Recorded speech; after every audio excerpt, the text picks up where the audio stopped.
भीमपुत्र घटोत्कच की कहानी महाभारत की सबसे रोमांचक और बलिदान से भरी कहानियों में से एक है।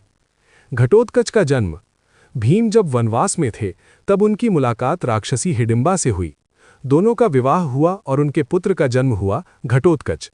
घटोत्कच आधा मानव और आधा राक्षस था। उसका शरीर बहुत विशाल, शक्ति अद्भुत और मायावी शक्तियां भी थीं। पांडवों का वीर सहायक। घटोत्कच अपने पिता और पांडवों से बहुत प्रेम करता था। जब भी पांडवों को जरूरत होती वो तुरंत उनकी मदद के लिए आ जाता था।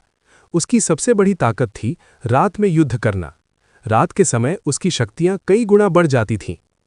महाभारत युद्ध में प्रवेश। जब कुरुक्षेत्र युद्ध शुरू हुआ तब घटोत्कच ने पांडवों की ओर से युद्ध किया। उसने कौरव सेना में भारी तबाही मचा दी। अपनी माया से दुश्मनों को भ्रमित करता, विशाल रूप धारण कर सैनिकों को डराता, आकाश में उड़कर हमला करता। कौरव सेना उससे बहुत डरने लगी थी। कर्ण के साथ अंतिम युद्ध। कौरवों की ओर से महान योद्धा कर्ण ने घटोत्कच को रोकने का निर्णय लिया। घटोत्कच ने कर्ण को भी परेशान कर दिया। तब कर्ण ने अपनी सबसे शक्तिशाली दिव्य अस्त्र वसवी शक्ति का प्रयोग किया।